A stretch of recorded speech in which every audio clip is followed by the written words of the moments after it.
A Second Cup of Hot Apple Cider is a collection of stories from 37 authors from across Canada. I am one of those authors, and I contributed in this book a story called A Personal Makeover Inside and Out. And I'm just going to read to you a little excerpt from my story. With 3 older brothers, you'd expect I'd have more of an aptitude for sports. But while each of my brothers enjoyed playing all kinds of sports and seemed to have been gifted with strong athletic genes, I lacked coordination and felt awkward. What predominant gene did I get? The anti-athlete gene. I wasn't a horrible athlete, but I never felt the euphoria of being picked first for any team. Ever. I never hit a home run, never scored the winning goal, and never made a touchdown. I couldn't run 10 meters without my calf muscles cramping into what looked like tennis balls.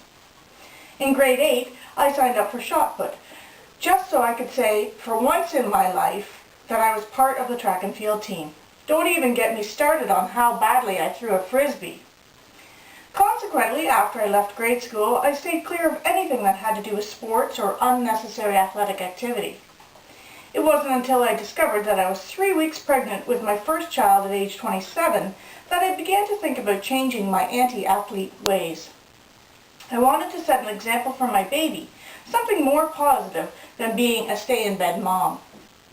I figured that since I had already mastered walking from my kitchen to my parked car in the driveway, it couldn't be that hard to start a program of walking. I began with walking around my neighborhood. Then I graduated to doing errands on foot, walking 6 blocks to the grocery store, the bank, and the video store. However, after only 8 weeks, nasty Canadian winter weather interrupted my newly adopted outdoor walking regime. To keep going, I joined the local YMCA in Waterloo, Ontario. I went from walking on my street to walking on a track in a gym. But I soon got bored with walking in circles. I heard about people using funky machines in the Wise Lifestyle room. Apparently, these machines told you how far you walked, how many calories you burned, and even what you ate for breakfast.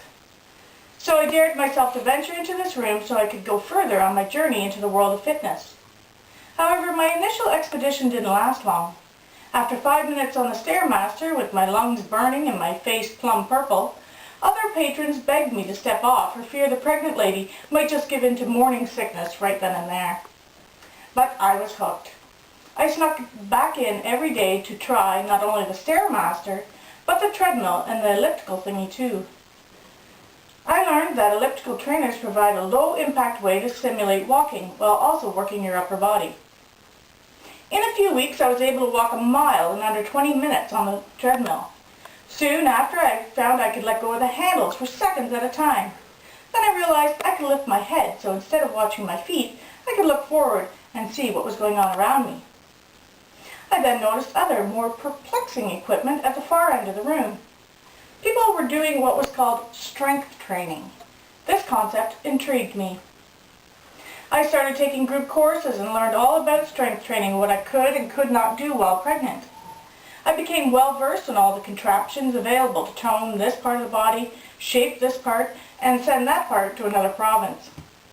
By spring, I had enough training to take the exam and certify as a weight training instructor. With my impressive new title, I began to volunteer in the weight room, right up until the day before my water broke and I had to head for the hospital. My daughter's birth went off without a hitch. I was in and out of the hospital within 2 days, and the doctors credited my exercise regime to my quick 4-hour labor. While pregnant with my second child, I faced my lifelong awkwardness and lack of coordination by taking more fitness courses. I learned about exercise physiology, anatomy, and kinesiology. Not only did I learn how to spell these fancy words, but I learned what they meant too. In a completely unforeseen and astonishing twist of fate, and I'm going to leave it there. So I hope that this has enticed you to pick up a second cup of hot apple cider, read my story, but also read the other 37 authors who have contributed to this as well.